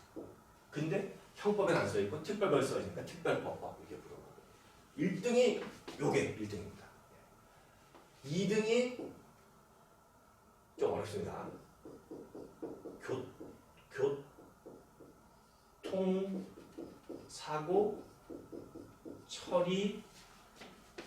교통사고 처리에 관한 특례법 이렇게 되어 있습니다. 이거 뭐냐? 이 차 운전하고 가다가 사람 다치게 하면 인사사고라고 그러죠. 사람 다치게 하는 거. 인사사고 나면 그 전부 다 감옥에 보내야 되는데 그러면 너무 사람 교통사고 할 때마다 다 감옥 가면 안 되잖아요. 그죠? 그 특례를 정한 법 이겁니다. 그러니까 결국 인사사고 나면 적용되는 법입니다. 사람을 다치게 하는 거. 요걸 특히 뭐라고 하냐면 이게 차 운전하고 가다가 사람 다치게 한 거잖아요. 그죠? 차 운전이라는 업무를 하다가 업무를 하다가 차 운전을 하다가 실수로 고의는 아니고 고의면 그거는 심각한 범죄가 되는 거죠. 차로 사람을 팍 치고 다니면 이걸로 끝날 문제는 아니죠. 얘네는 실수로 업무상 과실로 사람을 다치게 한 죄, 업무상 과실치상죄 주로 이런 행위들입니다. 차 운전하다가 사람 다치게 한 거. 얘를 전부 다 처벌하면 감옥이 미어 터지니까 요거는 처벌을 안 하는 경우도 있고 뭐 처벌을 좀 작게 하는 경우 요 특례를 정한 법입니다. 요 법 위반 이렇게 하는 거죠. 보통 도교 요거 줄여서 이거 줄여서 이렇게 부르요. 자 도교특법 도교법 위반 이렇게 부르고 얘는 교특법 위반 이렇게 부릅니다. 이거 다 범죄입니다. 특별법인 거죠. 그럼 이렇게 얘가 도로교통법에 얘도 거의 25만 건, 얘가 한 18만 건 정도 됩니다. 나머지는 무슨 무슨 근로기준법, 임금 안 주는 것들이죠. 쭉 이렇게 뒤에 하여튼 이런 숫자로 다 됩니다. 사기도 20에서 25만 건 정도니까 이쪽에서는 얘가 사기가 제일 세요. 이쪽에서는 도로교통법이 제일 세요. 이 전체에서는 얘가 1등입니다. 항상 이 도교법 위반이 1등 이렇게 생각하시는 거예요. 그렇게 범죄가 많이 일어난다. 주로 이런 법들에 걸린다라고 생각하시면 되고 아시겠죠? 쉽잖아요. 형법에 적혀 있는 형법은 나중에 다 보시겠지만 제가 참고로 말씀드릴게요. 형법의 범죄를 어떻게 나누냐? 이렇게 나눕니다. 개인을 다치게 한 범죄, 사회를 다치게 한 범죄, 국가를 다치게 한 범죄 이렇게 나오는 거죠. 개인적 법에 관한 범죄, 사회적 법에 관한 범죄, 국가적 법에 관한 범죄. 대표적인 건 쓰면 개인적 법에 관한 범죄, 살인, 사람 죽인 거, 강간 이런 것들. 사회적 법에 관한 범죄, 사회를 어지럽힌 거, 대표적인 게 문서위조, 위조, 아니면 불지르, 방화 이런 것들이. 국가적 법, 국가를 왔다 갔다 하게 한 거, 이건 내란 이런 거죠. 내란, 간첩 이런 것들이 다 국가적 법이에요. 이렇게 나눕니다. 형법 들어가 보시면 개인적 법에 관한 범죄죄, 사회적 법에 관한 범죄죄, 국가적 법에 관한 범죄죄 이렇게 되어 있습니다. 그런 행위를 여러분이 잘 읽어보시면 요거 범죄구나, 요거 범죄 아니구나 이렇게 그건 하지 말아라 이게 형법이고 그것 말고도 다른 법을 뒤져가지고 거기에 형벌 규정이 있으면 형벌, 징역, 벌금 이런 게 있으면 이것도 범죄구나 이렇게 생각하시면 됩니다. 대표적인 건 뭐가 있을까요? 아동학대 범죄의 처리에 관한 특례법, 아동복지법 이런 데 가면 아동학대하면 너는 징역가 이렇게 아동복지법에 돼 있고 아동학대 범죄의 처벌 등에 관한 특례법. 보통 이거를 아동학대 처벌법 이렇게 부르죠. 이런 것들 이거 다 이 특별법에 들어갑니다. 여러분 2학년 1학기 때 가면 이제 형사 특별법이라는 과목에서 배우실 거고 하여튼 이렇게 되어 있다 범죄란. 오늘은 아무 첫 시간이니까 제가 너무 형사정법보다 이제 전체적으로 여러분들이 형법을 물론 많이 잘하시는 분도 엄청 많으시겠죠. 많지만 오늘 진짜 나는 하나도 모른다. 그냥 형사에 대해서는 내가 전혀 모른다. 이런 분들을 이라고 가정을 하고 제가 지금 이렇게 하나하나씩 이제 말씀을 드리는 겁니다. 자, 우리는 범죄를 범죄 놓치면 안 됩니다. 항상 범죄입니다. 범죄. 그리고 뒤에 가면 증거. 이게 가장 기본적인 거. 요 사이가 수사. 이렇게 증거. 이렇게. 범죄가 발생했다. 범죄가 발생한 걸 알려면 누가 신고를 하거나 뭐 그래야 되겠죠, 그죠? 보통 범죄 신고는 112 이렇게 하잖아요, 그죠? 112 콜센터로 전화하죠. 이게 1년에 한 몇 건쯤 되느냐? 요게 112 콜 오는 게 하루에 한 5만 천 건 되고 5만 건 정도 되고 1년에 요게 1,900만 콜이 옵니다. 여기 누가 싸워요? 누가 우리 집에서 막 시끄럽게 해요? 누가 막 칼들고 막 설쳐요? 이게 1,900만 콜이 옵니다. 그래서 1,900만 콜 중에 이제 출동해 봤더니 뭐 아무 일도 아닌 것도 있고 또 가짜 거짓 신고한 게 한 뭐 30만 건 된다고 하는데 1년에 그런 경우도 있고 범죄 신고만 이 정도가 됩니다. 그 중에 자 112가 오면 이게 전부 다 우리 형사소송에 들어오는 거 아닙니다. 그 중에 경찰서에서 이게 다 오고 나면 그 중에 제일 밑에 경찰로 가죠. 경찰에서 요거는 좀 문제가 있다. 요거는 내가 지금부터 수사를 하겠다. 그것도 이제 단계를 잘 나눠 생각하셔야 됩니다. 한 1,900만 콜이 딱 온다. 이거만 오겠어요. 뭐 피해자가 직접 오기도 하고, 경찰서가 찾아오기도 하고, 아니면 자수하기도 하고, 본인이 저 범죄 저질렀어요. 자수하기도 하고 이럴 테니까 쭉 오잖아요. 그 중에 경찰이 보통 한 400만 건 정도는 1년에 400만 건은 요거는 예의주시합니다. 이거 심각하네. 이거 뭔가 범죄의 냄새가 많이 이렇게 생각하는 게 이건 형사법 얘기는 아니고 그냥 일반적으로 요거는 좀 위중하다 생각하는 게 400만 건 정도 된다는 거죠. 그 중에 한 반절 뚝 잘라서 200만 건 정도는 경찰이 어떻게 하느냐? 요거는 기록을 합니다. 이거는 진짜 넘어가면 안 되겠는데.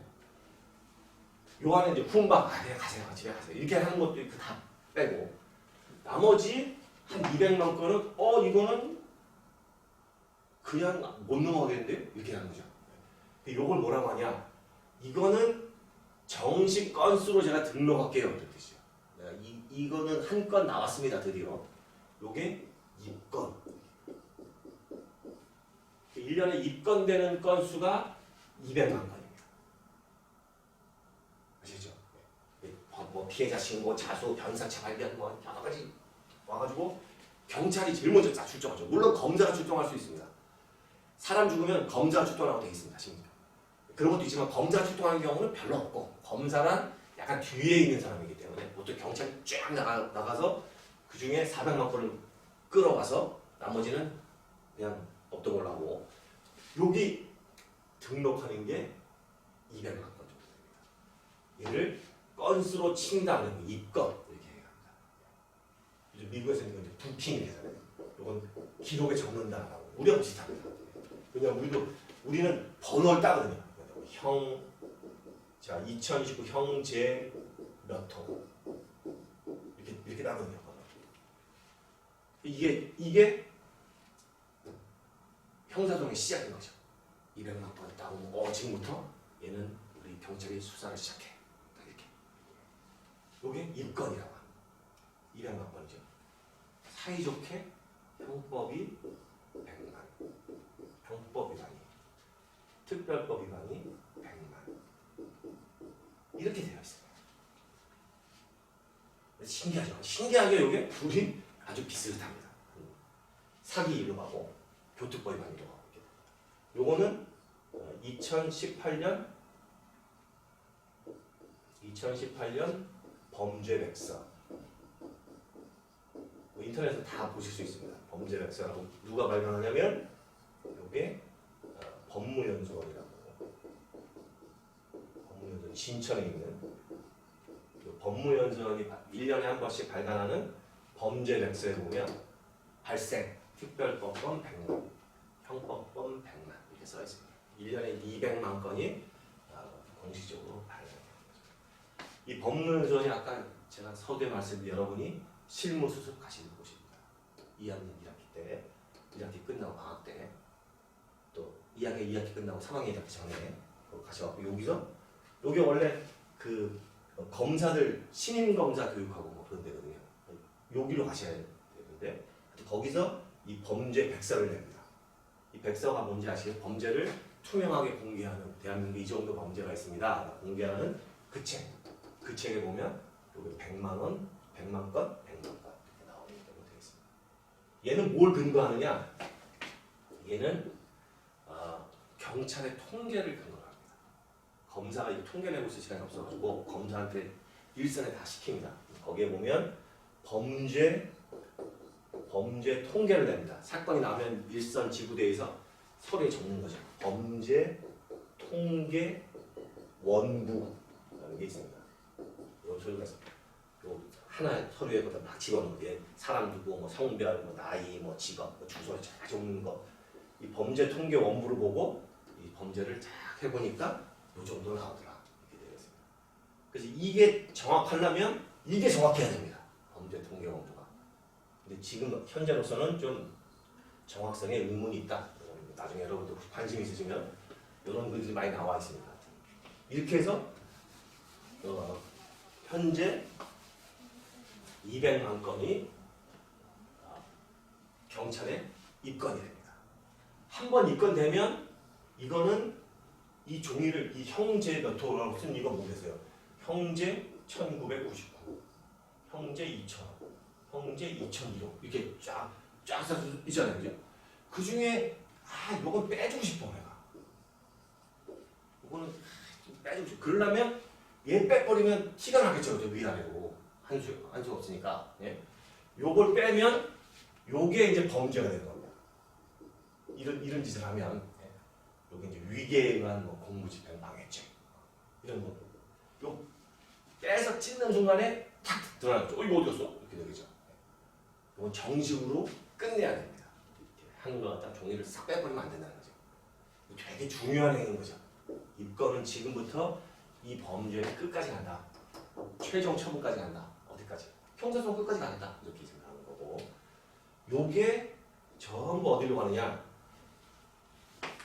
요게 전부 200만 건이 검사한테 갑니다. 검사한테 가느냐? 검찰한테 가느냐? 되게 중요한 거죠. 검사가 모인 게 검찰이잖아요. 이 정도는 아실 거 아니에요. 검찰청에 검사가 있잖아요. 이 검사는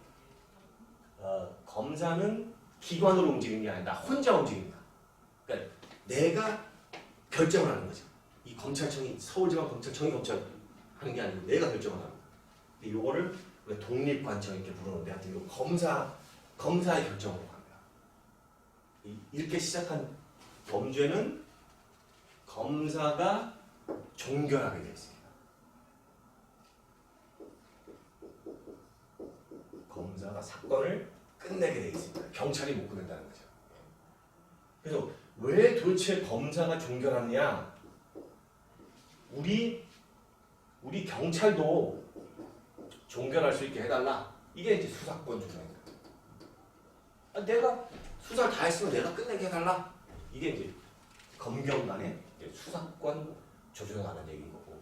어쨌든 지금 현재 법에 의하면 뭐 나중에 제가 뭐 검사 파트를 다시 설명드릴게요. 지금 현재 법에 의하면 검사가 종결하게 되어 있습니다. 끝내게 되어 있다는 거죠. 시작은 얘가 하고 여기가 시작, 스타트. 끝나기는 여기서 끝납니다. 여기가 피니시. 끝나는 거죠. 그 다음부터 법원에 넘어가는 거니까. 자, 끝내는 방법이 크게 또 세 가지가 있습니다. 1번, 2번, 3번 이렇게 세 가지가 있다. 검사가 종결하는 방법.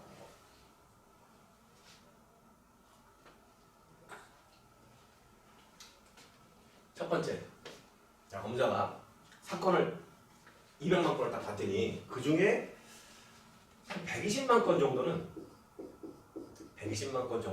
이거 별로 그냥 범죄가 맞긴 맞는데 범죄가 아닐 수도 있고. 하여튼 일단 보니까 얘는 굳이 이걸 법정까지 이렇게 생각하는 범죄가 있어요. 법정에 안 가도 될 것 같다. 이렇게 생각하는 범죄가 있어요. 요걸 뭐라고 하냐? 요거를 법정에 아니면 요거 끝이라서 좀 글자 짝짝을 써야 되겠네. 120만 건은 얘는 재판 갈 건 아니다 이렇게 생각하는 거죠. 그럼 요거를 공소 제기를 하지 말자. 소송을 제기하지 말자. 소송을 제기한다. 요거를 기소라고 하거든요. 기소. 소송을 제기한다 이건데 요거는 소송 제기할 건이 아니네. 불기소. 기소를 안 한다는 거죠.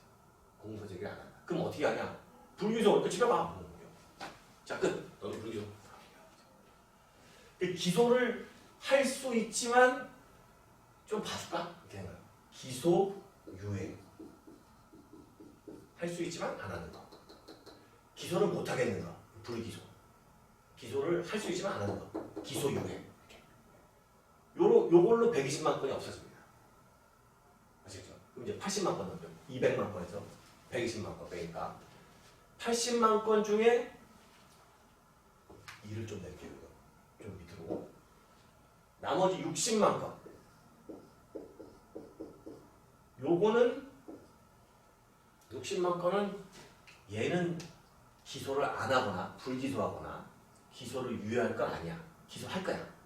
근데 내가 기소해봐야 아까 우리 항번에 뭐가 있었죠? 아까 사형, 그 다음에 징역 이렇게 있었죠. 징역 그리고 벌금 이렇게 있잖아요. 그죠?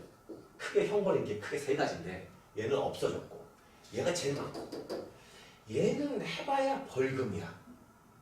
이럴 수 있겠죠. 얘는 징역까지 이 친구는 징역을 살려야 돼. 얘는 감옥을 좀 맛을 봐야 돼. 이게 징역이고 벌금은 그건 아니고 돈 좀 내고 하나. 이게 벌금이잖아요. 그죠? 보통 미군 이렇게 나옵니다. 미군 징역형에 해당하면 얘는 중죄. 얘는 무거운 죄. 그리고 벌금형에 해당하면 병죄. 얘는 가벼운 죄. 이렇게. 이것도 뭐 자세히 나누면 좀 복잡하지만 어쨌든 대략 이렇게 생각하면 됩니다. 징역형에 해당하면 얘는 무거운 죄, 중죄. 벌금형에 해당하면 경죄. 이렇게 아예 범죄를 나누기도 합니다. 범죄를 자 징역형 가는 거는 중죄, 벌금형 가는 거는 경죄. 무겁고 가볍다는 뜻이 이렇게 나눕니다. 이 중죄는 뭐라고 하냐? 여러분 많이 아시는 펠로니. 펠로니가 중죄고 경죄는 뭐냐? 미스디미너죠. 미스디미너. 요거 좀 쓰기 어려운 거고. 요게 이제 경죄고 펠로니, 미스디미너 이렇게 나오잖아요. 마찬가지로 여기서도 얘 징역 갈 것 같으면 기소하겠죠. 근데 벌금밖에 안 나올 것 같아. 그러면 얘 이 벌금밖에 안 나올 것 같다. 굳이 제가 피고인을 불러가지고 법정에다가 판사님 앉혀놓고 얘를 징역 벌금 얼마에 쳐주십시오. 이거가 뭔가 그래도 좋겠지만 그 사건이 별로 없을 때는 그런 거지만 사건이 많을 때는 이거 벌금형 가지고 굳이 법정 가기는 조금 별로 안 좋단 말이죠. 그래서 이런 친구들은 기소를 하되 심플하게 기소합니다. 그냥 서류만 보냅니다. 정식 공소장 안 넣고 그냥 서류 다 넣어가지고 한꺼번에 판사님 이거 봐주십시오 이렇게 다 넣는 거죠. 이렇게 서류를 한꺼번에 쫙 넣는 거. 요거를 약식 기소. 심플하게 기소한다 이거죠. 약식 기소. 그럼 얘는 거의 검사 생각에도 요거는 거의 벌금형이 나올 거다. 뭐 80만 원, 100만 원, 200만 원 벌금 나올 거다. 이 보내면 판사님들 그 쭉 보고 벌금 체크해서 왔어? 어이 100만 원 이렇게 합니다. 요걸 약식 명령이라고 하는데 하여튼 피고인 보지도 않고 서류만 딱 보고 요건 100만 원, 요거는 50만 원 이렇게 쫙 하는 게 우리 약식 기소입니다. 이렇게 나갑니다. 나머지 요 빼보시면 200만 명에서 180 빼고 나면 20만 남잖아요. 그죠?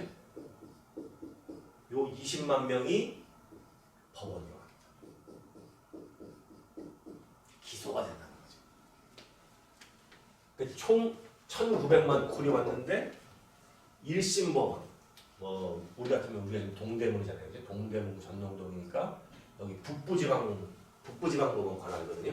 여기 의정부 밑에 서울 북부지방법원 1심에 법원이 1심이죠. 첫 번째 심판들 법원은 3단계잖아요. 우리 보통 3세판 3번까지 하죠. 1심, 2심, 3심 이렇게 1심은 지방법원, 고등법원, 대법원 이렇게 가잖아요. 그 중에 지방법원 우리는 동대문구니까 북부 서울의 북쪽에 있으니까 서울 북부지방법원의 1심 법원으로 가는 거죠. 그렇게 가는 건이 1년에 20만 건, 1년에 20만 건, 20만 건이 남는 거죠. 그럼 이 친구들은 요 친구들은 이쯤에서 어떻게 되겠어요? 나가잖아요. 그죠? 다른 길로 가고 이 친구들만 남아서 슉 이렇게 올라가는 거죠. 법원으로 다 넘어가는 거죠. 경찰 단계에서 검사를 거쳐가지고 걸른 다음에 이 친구만 법원으로 슉 가게 된다. 그게 한 20만 건 정도가 된다. 검사 테이블에 몇 개 올라오죠? 200만 건 하잖아요. 그죠? 200만 건 중에 20만 건이잖아요. 그러면 10건 중에 1건. 그죠? 검사는 10건을 받아서 한 건만 정식으로 법원에 보내는 사람이다. 그래서 검사는 풀어주는 사람이다. 이런 말을 하는 거죠. 10명을 잡아왔으면 그 중에 9명을 풀어주고 1명만 잡아서 법원에 넘기는 사람이다. 요게 이제 지금까지 보신 게 우리나라에서 범죄가 해결되는 방식, 범죄가 법원에 가는 루트를 제가 쫙 설명드리고 마지막 요까지만 설명드리고 잠깐 쉬도록 하겠습니다. 요 20만 건 나가잖아요. 그죠? 여기 20만 건.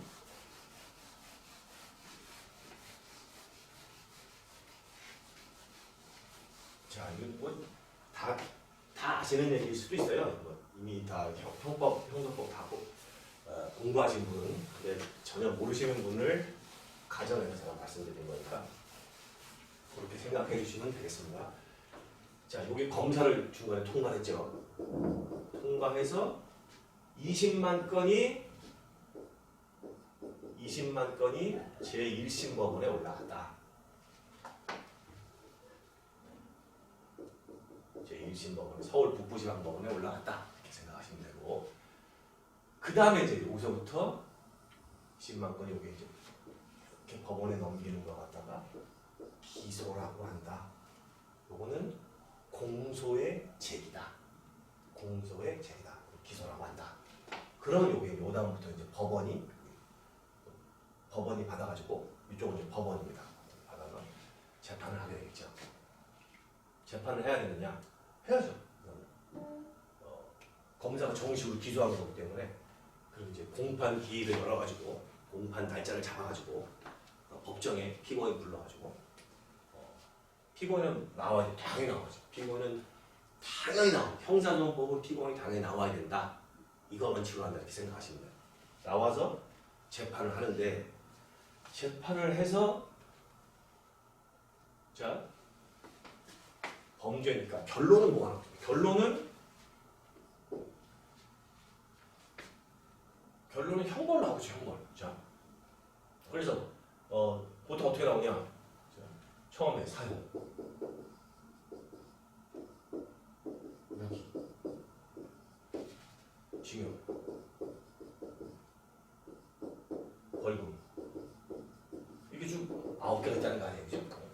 그 중에 말씀드린 바와 맞습니다. 사형은 없었고 2014년 마지막이고 무기가 한 2018년 아까 범죄복지법 기준으로 보면 무기가 한 30명 전국 법원에 대한 20만 건 전체에 대한 전국 법원을 얘기하는 겁니다.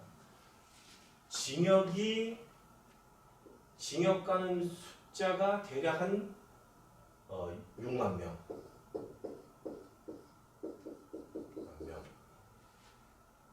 나머지가 요걸 뺀 나머지들은 다 요 벌금을 포함해서 포함해서 요걸 쭉 빼니까 한 13만 숫자까지 다 세야 되나? 10 하여튼 뭐 14만 명. 14만 명은 벌금이나 그거보다 약한 형벌이나 이렇게 쭉 간다는 거예요. 형벌이나 그 중에 아주 여러분 꼭 알아줘야 중요한 게 있죠. 자, 징역은 맞지만 징역 안 보내겠어.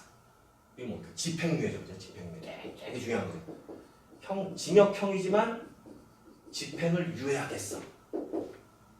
이게 집행유예입니다. 집행유예는 특징이 뭐예요? 집에 가는 거죠. 집에 가는 특징이죠. 그게 징역형입니다. 요런 게 요 14만 건 가운데 한 8만 건쯤.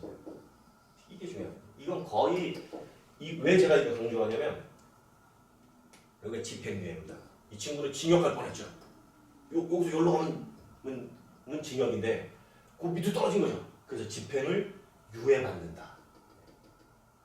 집행유예라는 건데 요게 왜 이걸 강조하냐면 요게 느낌이 무죄 같거든요. 죄를 안 진 것 같아요. 그래서 이걸 촌놈무죄. 촌놈들은 이게 무죄인지 안다. 촌놈무죄라고 하는 집행유예입니다. 왜 제가 이걸 강조하냐면 아마도 여러분이 변호사가 되게 되면 여러분의 목표는 집행유예를 받는 거다 이렇게 생각하시면 됩니다. 왜? 주로 기소까지 되는 자, 이 많은 범죄에서 기소된 경우이기 때문에 아마도 이 죄질이 좀 높겠죠. 죄질이 좀 높을 거고 높은 것 중에 제일 좋은 거는 물론 벌금형도 있겠지만 벌금형 아까 다 주로 뺀다고 했잖아요. 약식으로. 얘는 약식 안 뺐는데 다행히 벌금이 나온 경우고 약식으로 안 뺐는데도 요거는 아주 경미하겠죠. 여러분이 받는 사건은 주로 까다로운 사건일 거 아니에요. 주로 죄가 많은 사건일 거 아니에요. 그럼 그 친구한테 그 친구를 벌금형으로 빼주기는 사실상 내가 판사한테 엄청나게 빌지 않는 한은 벌금형은 쉽지 않을 거다. 그러면 징역형 가도 꼼짝없이 감옥 가게 할 수는 없고 그 사이에 있는 징역형은 맞지만 집행을 유예해 주십시오. 요걸 받으면 여러분이 변호사로서 하는 일 중에 가장 잘하는 일일 거다 생각하는 거죠. 그게 1년에 한 8만 건쯤 된다. 우리 아까 입건대 200만 건 가운데 8만 건 요 길이 있으니까 그 길도 생각을 하셔라 말씀드린 거고. 자, 여기도 한번 정리를 해보면 제가 지금 여기다 1번부터 적었던 1번부터 쭉 적어둔 거죠. 요거는 어쨌든 죄가 있다고 판명난 거기 때문에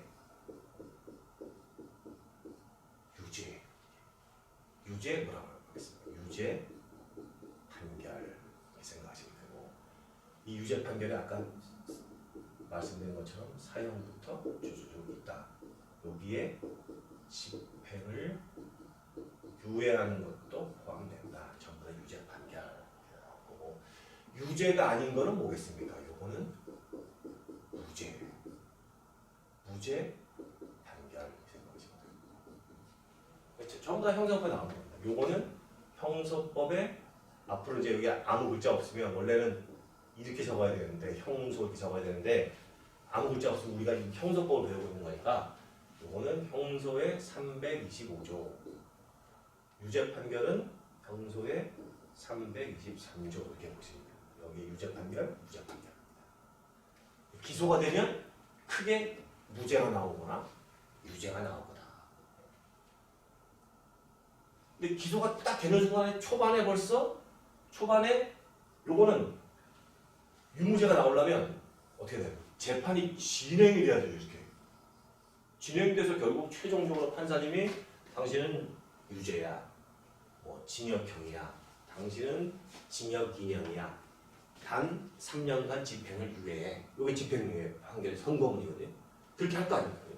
근데 재판 가기도 전에 문제가 생길 수 있겠죠. 기소를 딱 했는데 요거는 좀 문제가 있는데 기소를 하고 내가 판사님이 지금 보려고 그러는데 사건을 보려고 딱 봤더니 이거는 좀 문제가 있는데 이게 왜 동대문 사건인데 왜 동대문 사건인데 동부로 왔을까? 동부지방법원으로 왔을까? 북부지방법원 가야 되는데 요게 관할을 위반했다.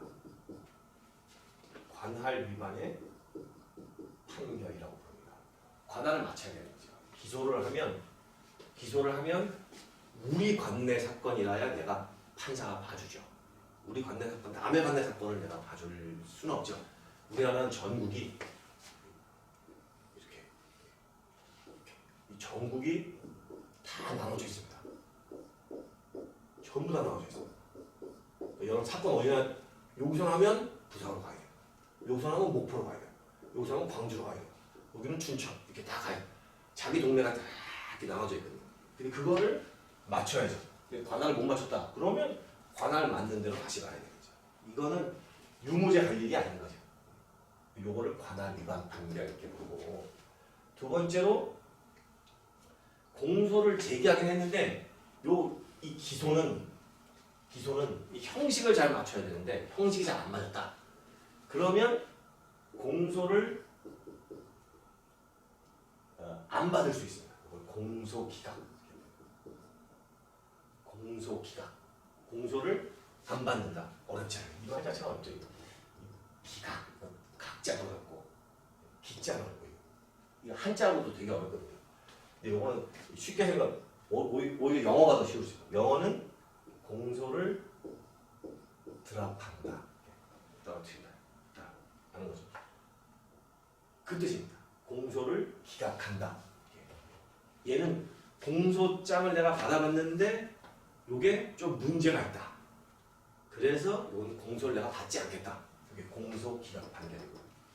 요거는 형소법의 327조, 328조 두 군데에 걸쳐서 나와요. 관할 위반은 319조에 들어있고 이렇게 되어 있습니다. 세 번째로 얘는 공소를 받아봤더니 벌써 그 전에 이미 딴 데서 재판을 받았어. 그럴 수 있죠. 이렇게 나는 북부에서 열심히 공소 제기를 했는데 벌써 이미 동부에서 판결이 나와버렸다. 그게 가능하냐? 가능합니다. 왜냐하면 자 공소 제기하려면 주소지, 현재지, 범죄지 이게 다 되거든요. 근데 범죄지 사건은 마포에서 일으켰다. 그 마포 기준으로 내가 공소 제기를 하고 내 주소는 동대문이다. 그럼 동대문 기준으로 해야 되는데 범죄지에서 벌써 해가지고 요게 재판이 벌써 끝났어. 금방 끝났어. 한 2주 만에 끝나버렸어. 근데 모르고 또다시 기소를 하게 되면 그러면 두 군데서 기소를 했고 앞에 판결이 나왔겠죠. 이렇게 이미 재판을 하려고 봤더니 이미 판결이 나와 있어. 이런 거나 요게 몇 가지 사유가 있습니다.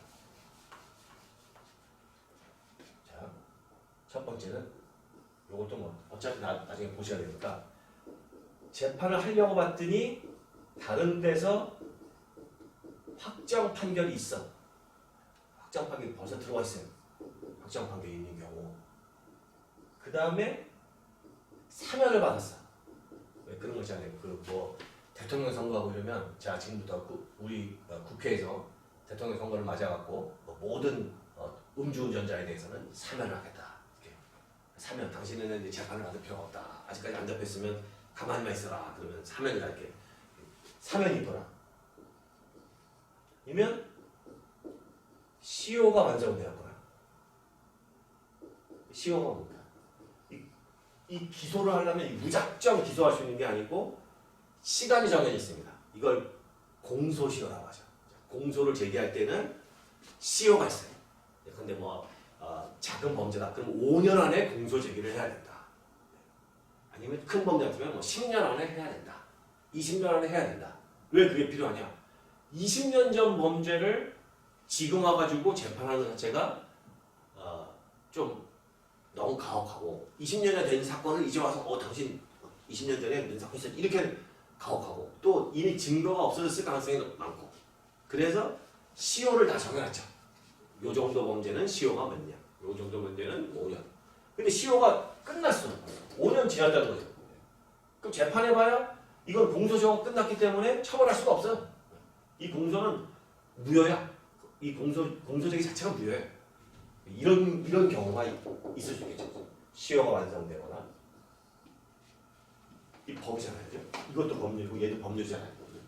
이 법률이 폐지되었다. 법률의 폐지. 법률이 없으면 형벌 없고 법률이 없으면 처벌 못하잖아요. 그러면 이런 경우에는 이 소송 자체를 면제해 줍니다. 면해 줍니다. 이걸 뭐라고 하냐? 면소 판결. 이렇게 부릅니다. 면소 판결. 이게 그 네 가지 사유입니다. 확정 판결이 있거나 사면을 받았거나 시효가 완성되었거나 법률이 폐지되었을 때 이럴 때는 면소 판결을 하게 됩니다. 이 면소 판결을 어디 있냐? 이거는 326조 이렇게 들어 있습니다. 제가 그럼 저쪽 끝에서 죄송합니다. 자, 200만 건이 나와가지고 검사가 아까 보신 것처럼 불기소, 기소유예하거나 아니면 약식으로 기소하거나 한 거 빼고 나머지 20만 건을 기소하게 되면 판사가 먼저 이 재판이 할 수 있는 건지 안 하는 건지 먼저 봐준다. 그래서 본 결과 관할이 위반됐거나 이 공소가 요건을 못 맞췄거나 아니면 이미 다른 사정이 있거나 그럴 때에는 요거는 재판을 들여다볼 필요도 없이 바로 종결한다. 이런 걸 뭐라고 하냐? 요거를 형식 재판 이렇게 부릅니다. 안에 내용을 안 본다는 거죠. 그냥 겉에 형식만 보고 이거 재판 할 필요 없잖아요. 이거. 이렇게 생각하는 거를 형식 재판 이렇게 부르고 형식 재판에서 통과가 되면 그러면 그때 뭘 보고 있어요? 드디어 기록을 보고 있죠. 증거도 보고 증인도 부르고 요거를 실제 사건에 들어간다라고 해서 요거를 실체 재판 이렇게 부릅니다. 형식 재판, 실체 재판. 그래서 이런 조문도 잘 기억하셔야 됩니다. 319조, 327, 326, 325조 당연히 기억하셔야 되고 323조도 형식 재판은 이런 자유를 놓고 보고 이게 통과되면 실체에 들어가서 유죄 판결을 하거나 무죄 판결을 한다. 그러면 1심이 끝난다. 자, 범죄가 시작해서 처음에 우리 112 콜부터 시작했죠. 콜부터 받아가지고 판결이 나올 때는 여기까지 나온다. 자, 여기까지 하시고 잠깐 또 쉬었다가